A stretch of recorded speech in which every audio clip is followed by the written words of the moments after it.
Hello, everyone, and welcome to another episode of Gautam's Cooking Adventures.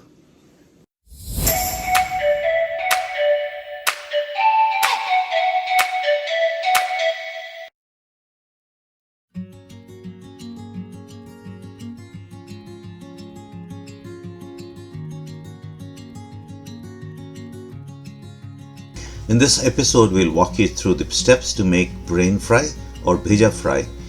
For the episode, we are going to be using goat brain, but you can easily swap this with beef brain as well. As always, you will find a copy of the ingredients list in the description below this video. For the brain masala or the brain fry, what you will need is about 9 medium-sized onions that have been diced fine, some freshly cut coriander or cilantro leaves, freshly cut curry leaves, that is sown for aniseed whole, oil. We also have somph or aniseed powder, ground pepper, red chili powder, turmeric, coriander powder, salt to taste, and ginger garlic paste. And of course, no Indian curry or fry is complete without the garam masala component. In this case, we're using dry garam masala, which is cinnamon sticks, some cloves, and some cardamom. But we will also use a little bit of garam masala powder to complement this.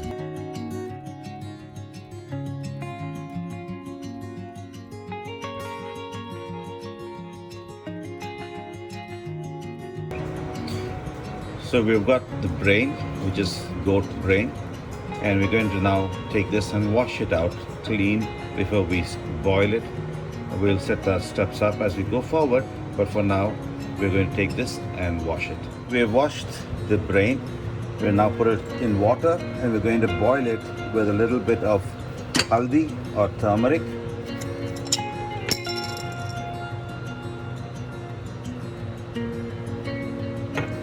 some pepper,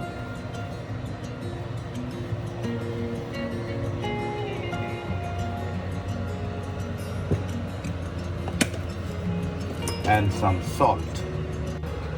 Just about a teaspoon of salt. I'm going to switch the stove on and let it cook on a medium to high flame. Not for too long, it just needs to boil a little bit.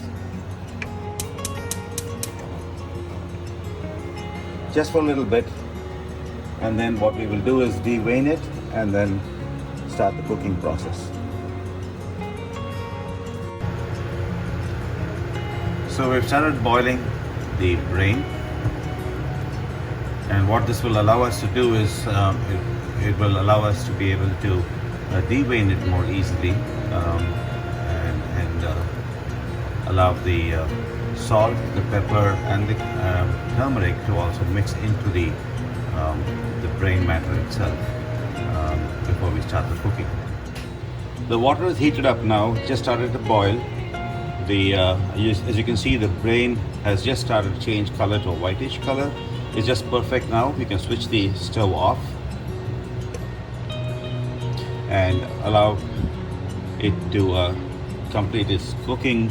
Just turn it over. Areas which are not underwater, just turn them over so that they also get cooked a little bit. Basically, the idea is to allows the brain to become slightly harder, so it's easier for us to devein it.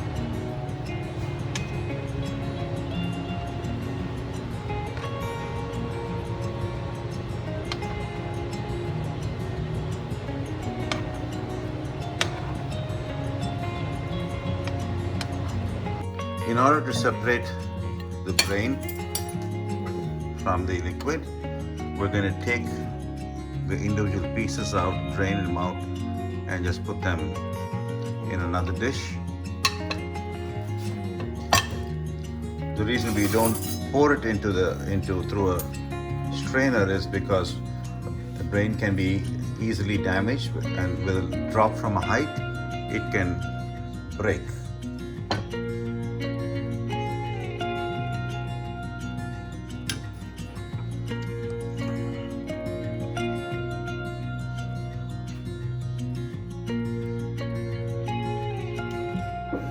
brain has all been separated now, and it's now time for us to start deveining them and also cutting them into the desired sizes that we want to for the cooking.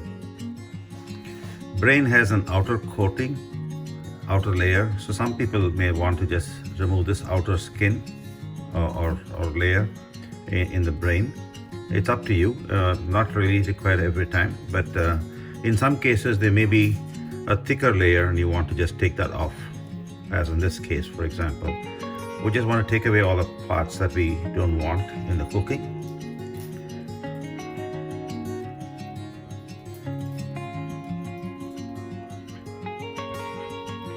And this is the process of cleaning and deveining.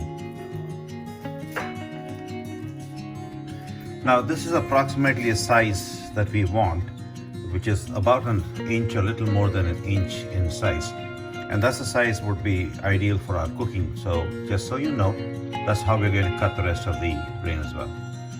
So here's the brain after it's been cut into respective sizes. It's not, like I said, it's about an inch or so in size. And that's what we will need now to start the cooking process.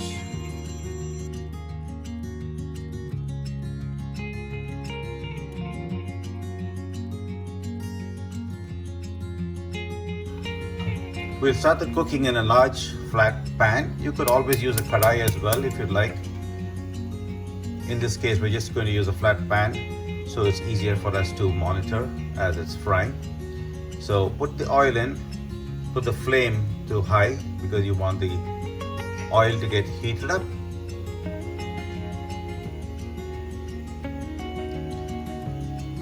We are going to have to fry the onions first, and a good heat will help it with frying. In our case, we're going to use a medium to high flame because our flame tends to get a little hot. The oil is heating up. We put the, like I said, the stove is on between medium and high flame. We're starting with the garam masalas first. We want the oil to be infused with the flavoring and the taste that comes from the garam masala itself. Just a quick fry for it to allow the oils to mix with the cooking medium as well. That will then be followed by the onions.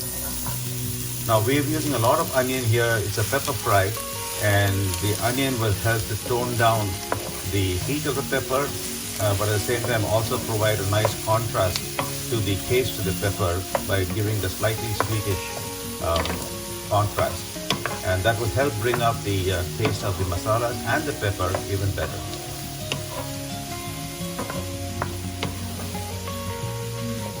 We'll cook the onions till they are discolored, cooked, become translucent. Some people may also prefer it to actually brown. And in our case, we're going to allow it to brown. Caramelizing of the onion helps to make the taste even better. Now, like I've always said in every one of my videos, a little bit of salt helps to make the onions sweat and cook faster. So we're just adding just a little bit of salt to start that process. Onion will start to lose its moisture while it's cooking.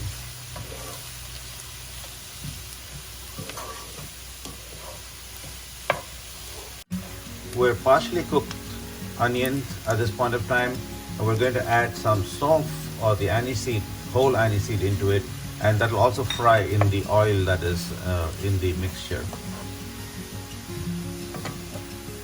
Saunf also imparts a slightly sweetish taste to it and a strong aniseed flavor that is unmistakable.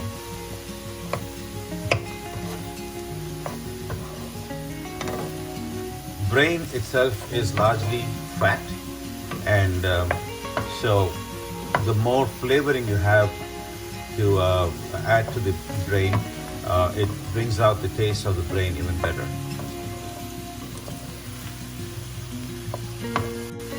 Again, golden rule of cooking, always ensure that you start with less salt and keep adding salt as you go. Remember that when we cook the brain in the water, we also added salt at that point of time. So the brain will also have a little bit of salt to it. So be cautious as you approach adding salt. Put it in small quantities, taste constantly and keep adjusting it.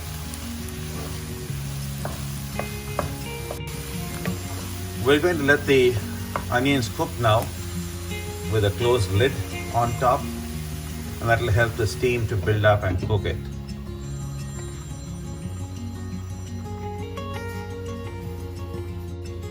It's cooked for about a minute and a half. We're opening the lid to check on it. Notice that there's a lot of moisture which has come from the onion, and the onion has become more translucent at this point of time.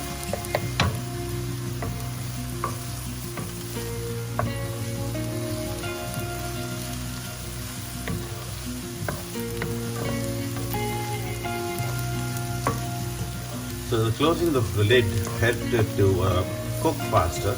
So also did the salt, because it allowed the liquid or the water to come out, create a steam under the lid and help with the cooking process. Now as it cooks and loses water, the volume of the onion shrinks. So which is why we were wanting to ensure that we have a large quantity of onion.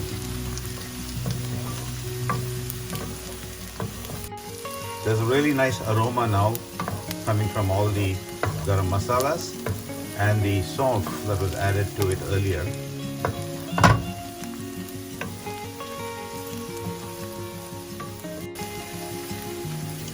I'm going to zoom in a little bit just so you can see that the onion is glazy. It's now become translucent. It's cooked nicely. It's lost color. It's no longer as pink as it was. It's become almost white.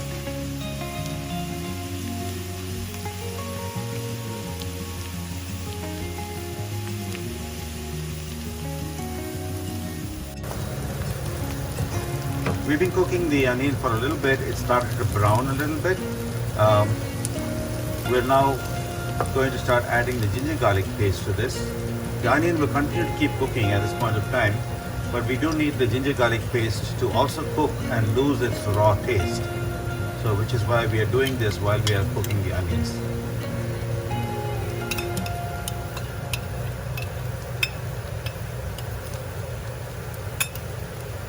Give it a nice thorough mix. Always, again, another rule of cooking, ensure that every time you add a component in, it gets nicely integrated into the base mix, so its flavor is completely distributed evenly across the entire base.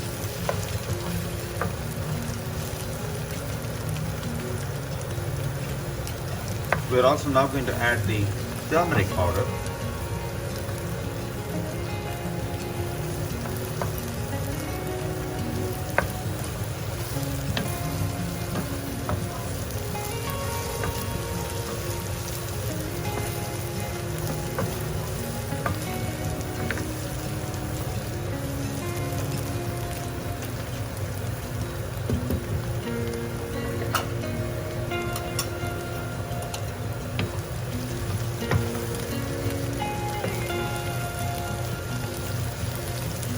You'll notice that the oil is starting to separate from the mixture,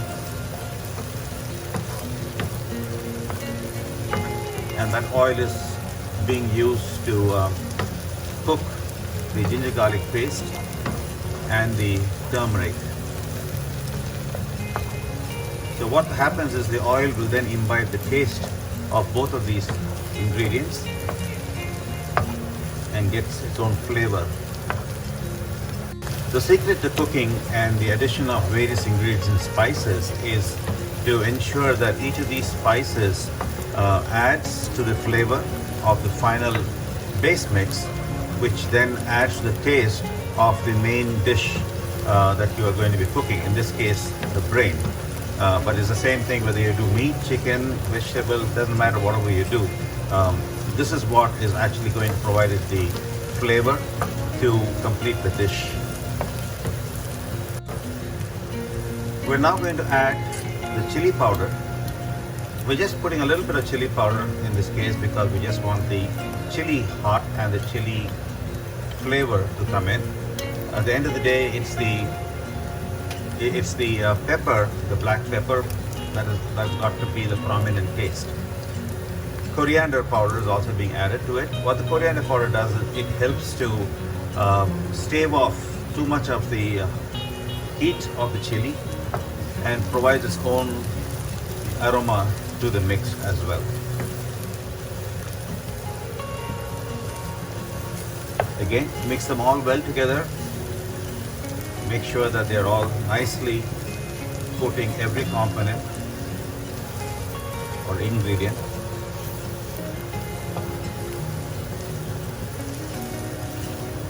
For viewers who have seen my other videos as well, you might notice that I've used the word component quite often in place of ingredient. That's basically because I'm more of a technocrat. I'm used to building things, and so the word component is easier for me to remember than ingredient. I'm not a professional cook, but it's been pointed out by a few friends and family, and so I'm trying to be conscious of using the right word here. As we are completing this cooking process of the masala, we're going to add half of the pepper powder that we've taken earlier and half of the soap or aniseed powder into the mixture.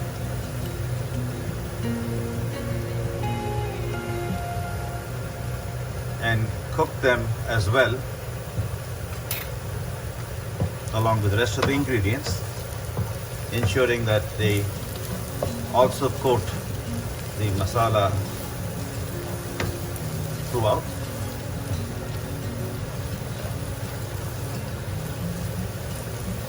Now the smell of the aniseed powder is starting to come out, along with a little bit of the pepper, but we will keep that till the end again because we want the taste of the pepper to be overpowering as well, so we will put that a little later as well. So that's why we kept away half of the aniseed and the pepper powder.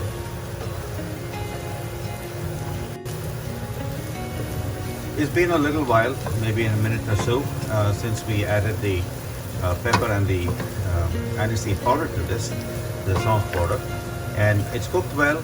You notice that the entire masala has reduced in size, the oil has started to separate. The ginger garlic paste has no longer got the raw smell, so it's cooked well. So it's now ready for the next step in this process. As we are reaching that point where the oil has started to separate, we're going to add half of the curry leaves into it to allow them to cook as well with the oil.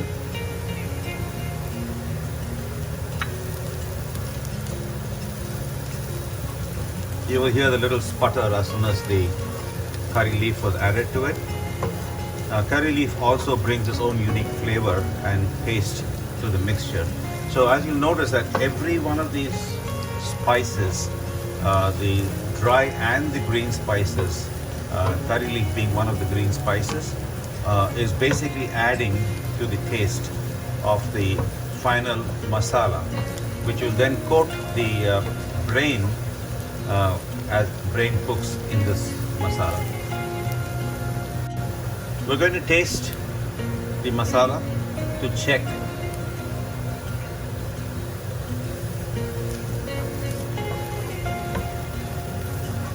the taste of the spices comes out really well.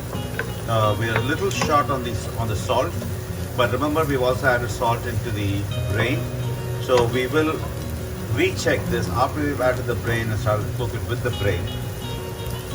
We want to ensure we don't have excess salt, and so we will take that as the next step. But otherwise the masala itself is perfect. It's got all of the flavors of the various ingredients that have gone into it, and it's just right to provide the contrast to the subtle creamy taste of the brain. Since we've added no water whatsoever into this whole mix so far, all the water that came out of the onion has now completely dried out. And so when we add the brain to this, the brain will give out some of its moisture, and some of its fat will also come out of it. So that will also add to changing the texture of the mixture. So we will watch and then decide how we will go with that. We basically want the bheja fry or the brain fry to be a dry masala mix. We're now going to transfer the brain into the mix, into the masala, but we're going to do it carefully. We're going to take it piece by piece and put it in there so that it does not break and disintegrate. Brain, remember, is very soft and can easily break up.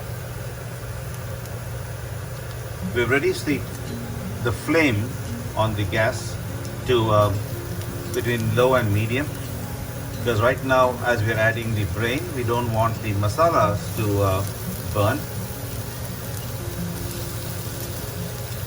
Like I said, we've cut the brain earlier into cubes of about an inch each, so that it's easy to blend in with the masala.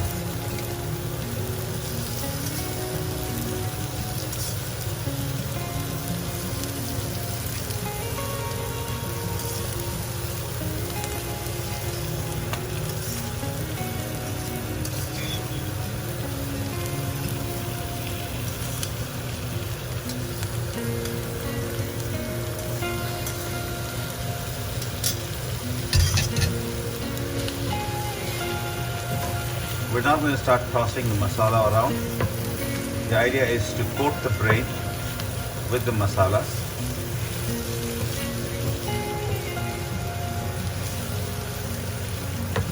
So this is a play of contrast. The creamy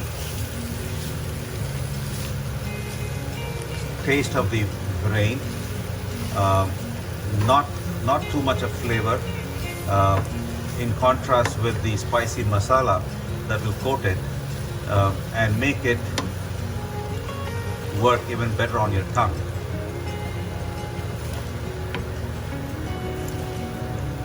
That is the magic of cooking. Waking your tongue up to the various tastes and the nostrils to the various smells that come along with it.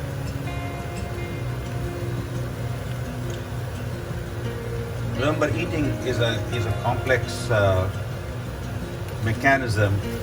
It's about the smell, the look, and the taste.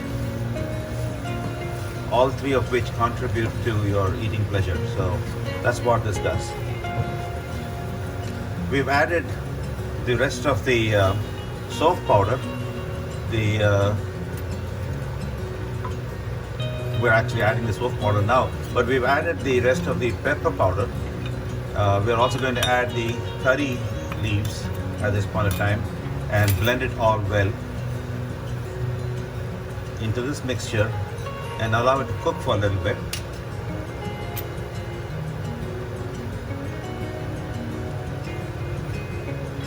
So this additional pepper powder and the aniseed powder that we've added with curry leaf is being added also to ensure that the brain has got a coat of it apart from the masala.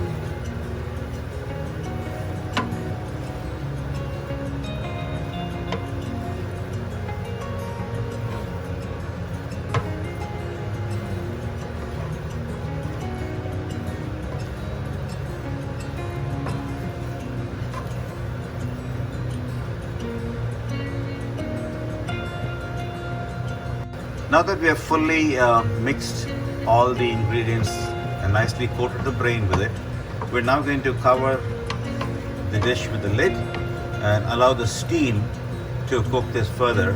Steam basically is from the liquid that will come out of the brain and will allow the cooking to complete.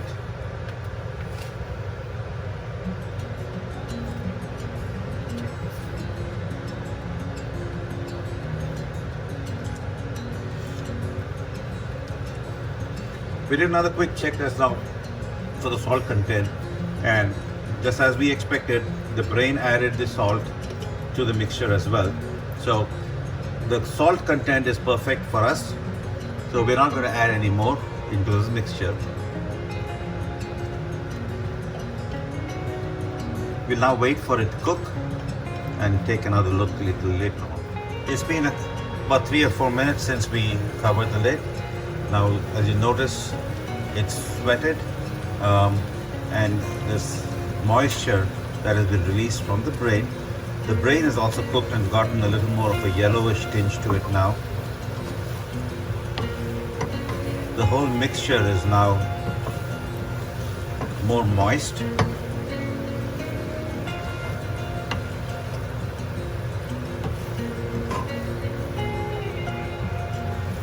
We're just making sure that the brain is cooked well, cooked evenly. You can see it's really soft. It's nice and white in here. And if you press down, it will easily crush. So the brain is cooked. And at this point of time, this is when we're going to add the little bit of garam masala that we had kept aside, ground garam masala. This is as a final flavoring, and just a quick toss to make sure it coats the entire mixture.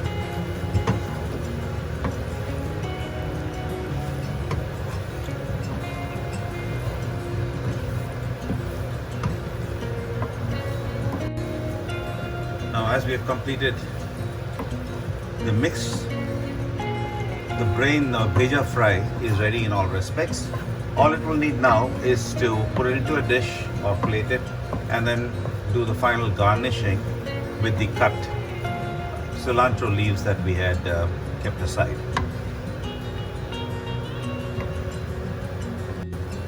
We're shutting off the flame now. We've finished the cooking in every aspect. The Bheja fry is ready, and we're now going to get ready to plate it for the final presentation. And here we have the finally plated brain masala or Bheja fry in this case. Happy cooking, happy eating. We hope you enjoyed watching this video. Look forward to any suggestions or comments from you, and please do keep supporting us. Thank you for watching. Please don't forget to subscribe to our channel, click the like button, and do press the bell icon so that you can be notified of all our future episodes. Thank you so much for watching. Goodbye.